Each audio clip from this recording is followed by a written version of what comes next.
제 9장.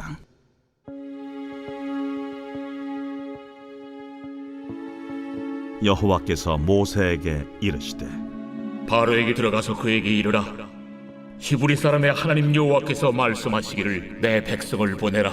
그들이 나를 섬길 것이니라. 내가 만일 보내기를 거절하고 억지로 잡아두면 여호와의 손이 들에 있는 네 가축 곧 말과 나귀와 낙타와 소와 양에게 더하리니 심한 돌림병이 있을 것이며 여호와가 이스라엘의 가축과 애굽의 가축을 구별하리니 이스라엘 자손에게 속한 것은 하나도 죽지 아니하리라 하시고 여호와께서 기한을 정하여 이르시되 여호와가 내일 이 땅에서 이 일을 행하리라 하시더니 이튿날에 여호와께서 이 일을 행하시니 애굽의 모든 가축은 죽었으나 이스라엘 자손의 가축은 하나도 죽지 아니한지라. 바로가 사람을 보내어 본즉 이스라엘의 가축은 하나도 죽지 아니하였더라. 그러나 바로의 마음이 완강하여 백성을 보내지 아니하니라. 여호와께서 모세와 아론에게 이르시되 너희는 화덕의 재 두 움큼을 가지고 모세가 바로의 목전에서 하늘을 향하여 날리라. 그 재가 애굽 온 땅에 티끌이 되어 애굽 온 땅의 사람과 짐승에게 붙어서 악성 종기가 생기리라. 그들이 화덕의 재를 가지고 바로 앞에 서서 모세가 하늘을 향하여 날리니 사람과 짐승에게 붙어 악성 종기가 생기고 요술사들도 악성 종기로 말미암아 모세 앞에 서지 못하니 악성 종기가 요술사들로부터 애굽 모든 사람에게 생겼습니다. 그러나 여호와께서 바로의 마음을 완악하게 하셨으므로 그들의 말을 듣지 아니하였으니 여호와께서 모세에게 말씀하심과 같더라. 여호와께서 모세에게 이르시되 아침에 일찍 일어나 바로 앞에 서서 그에게 이르기를 히브리 사람의 하나님 여호와의 말씀에 내 백성을 보내라. 그들이 나를 섬길 것이니라. 내가 이번에는 모든 재앙을 너와 네 신하와 네 백성에게 내려 온 천하에 나와 같은 자가 없음을 네가 알게 하리라. 내가 손을 펴서 돌림병으로 너와 네 백성을 쳤더라면 네가 세상에서 끊어졌을 것이나 내가 너를 세웠음은 나의 능력을 네게 보이고 내 이름이 온 천하에 전파되게 하려 하였음이니라. 네가 여전히 내 백성 앞에 교만하여 그들을 보내지 아니하느냐. 내일 이맘때면 내가 무거운 우박을 내리리니 애굽 나라가 세워진 그날로부터 지금까지 그와 같은 일이 없었더라. 이제 사람을 보내어 내 가축과 내 들에 있는 것을 다 모으라. 사람이나 짐승이나 무릇 들에 있어서 집에 돌아오지 않는 것들에게는 우박이 그 위에 내리리니 그것들이 죽으리라 하셨다 하라. 바로의 신하 중에 여호와의 말씀을 두려워하는 자들은 그 종들과 가축을 집으로 피하여 들였으나 여호와의 말씀을 마음에 두지 아니하는 사람은 그의 종들과 가축을 들에 그대로 두었더라. 여호와께서 모세에게 이르시되 너는 하늘을 향하여 손을 들어 애굽 전국에 우박이 애굽 땅의 사람과 짐승과 밭의 모든 채소에 내리게 하라. 모세가 하늘을 향하여 지팡이를 들매 여호와께서 우레소리와 우박을 보내시고 불을 내려 땅에 달리게 하시니라. 여호와께서 우박을 애굽 땅에 내리심에 우박이 내림과 불덩이가 우박에 섞여 내림이 힘이 맹렬하니 나라가 생긴 그때로부터 애굽 온 땅에는 그와 같은 일이 없었더라. 우박이 애굽 온 땅에서 사람과 짐승을 막론하고 밭에 있는 모든 것을 쳤으며 우박이 또 밭의 모든 채소를 치고 들의 모든 나무를 꺾었으며 이스라엘 자손들이 있는 그곳 고센 땅에는 우박이 없었더라. 바로가 사람을 보내어 모세와 아론을 불러 그들에게 이르되 이번은 내가 범죄하였노라. 여호와는 의로우시고 나와 나의 백성은 악하도다. 여호와께 구하여 이 우레소리와 우박을 그만 그치게 하라. 내가 너희를 보내리니 너희가 다시는 머물지 아니하리라. 내가 성에서 나가서 곧 내 손을 여호와를 향하여 펴리니 그리하면 우레소리가 그치고 우박이 다시 있지 아니할지니 세상이 여호와께 속한 줄을 왕이 알리이다. 그러나 왕과 왕의 신하들이 여호와 하나님을 아직도 두려워하지 아니할 줄을 내가 아나이다.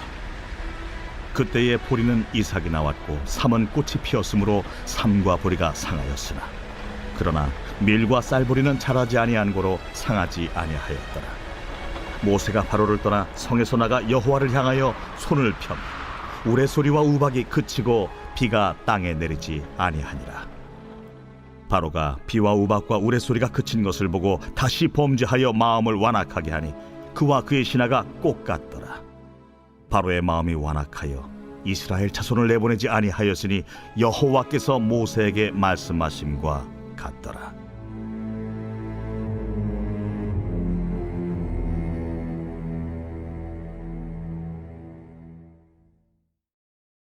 빛이 있으라 보게 될지라. 오늘 하루도 하나님의 은혜 가운데서 빛으로 복으로 또 주님의 사명을 다하는 우리 모든 성도님들 되시기를 주님의 이름으로 축복합니다.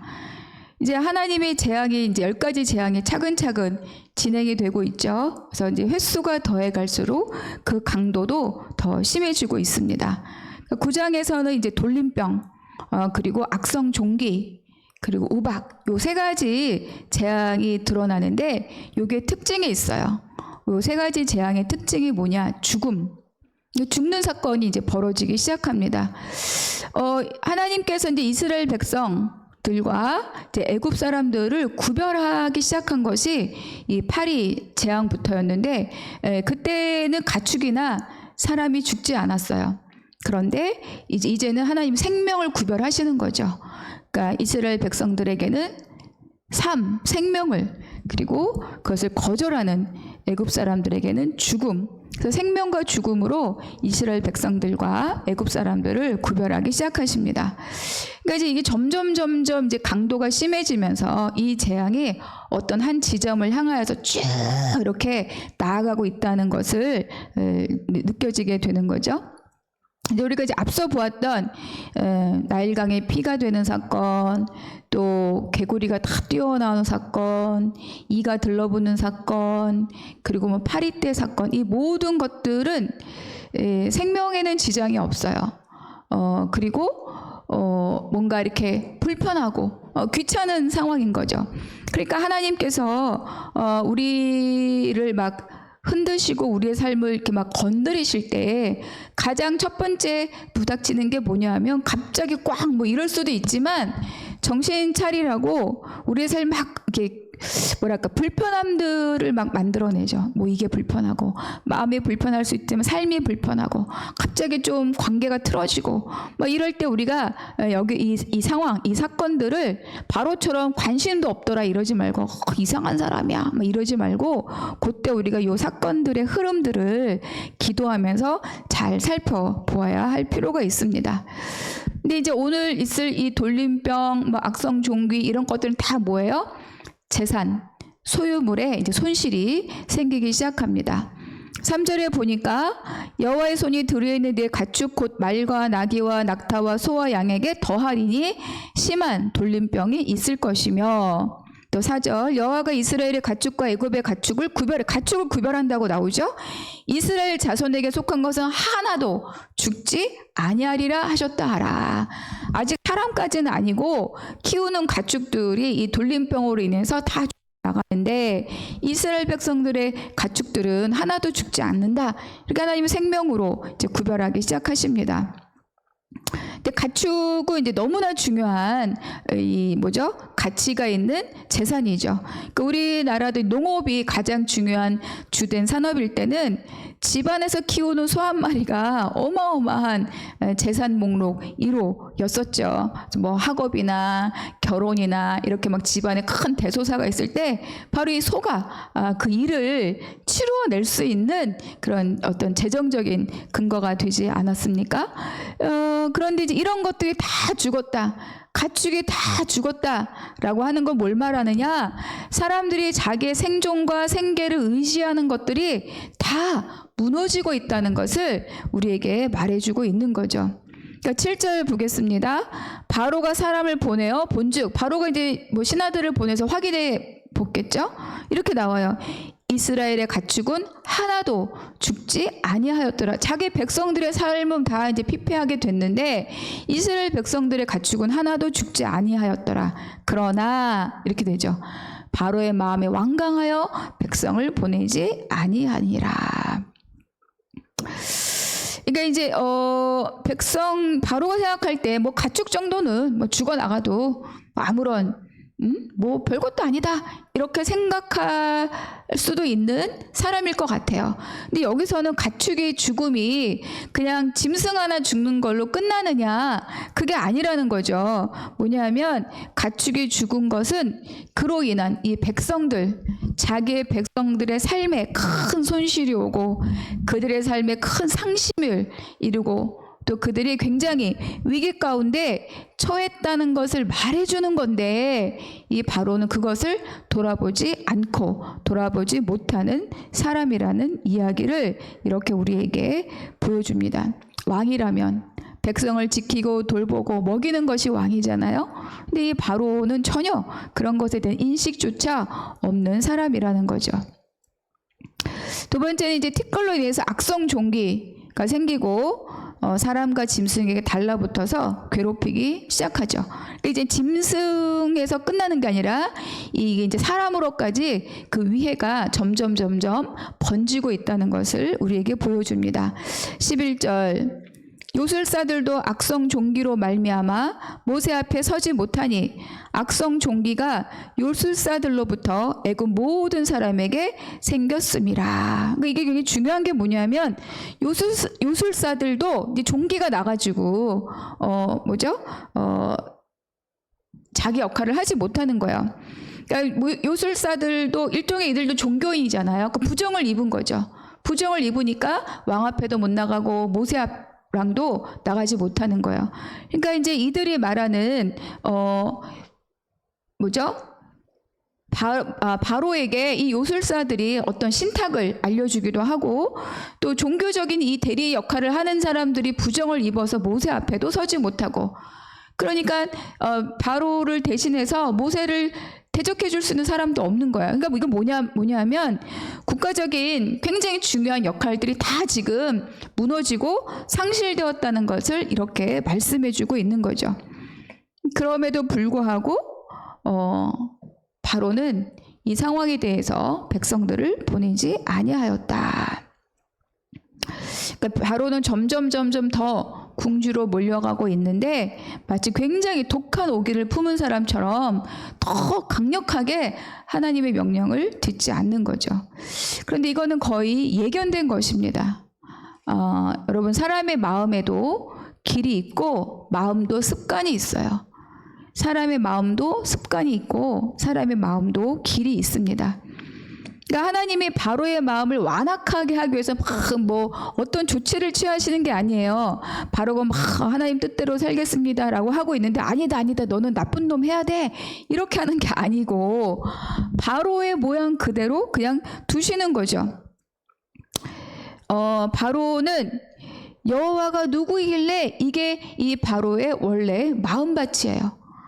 근데 그것으로부터 출발해서 한 번, 두 번, 세 번, 네 번 반복하면서 하나님을 거역하니까 그것으로 마음의 길이 나고 그 길이 점점 단단해지는 거죠. 그러니까 거역의 길로 마음의 습관이 길이 들어버린 거예요.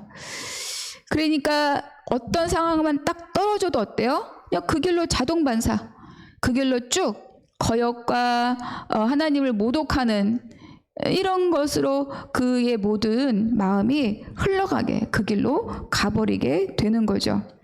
여러분, 우리도 여기까지 가지 않아야 합니다. 그래서 우리가 날마다 마음을 살피고 말씀에 내 마음을 비추어 보고 그리고 기도하고 그리고 말씀의 원칙이 무엇인지 하나님은 어떤 분이신지 우리가 공부해야 됩니다.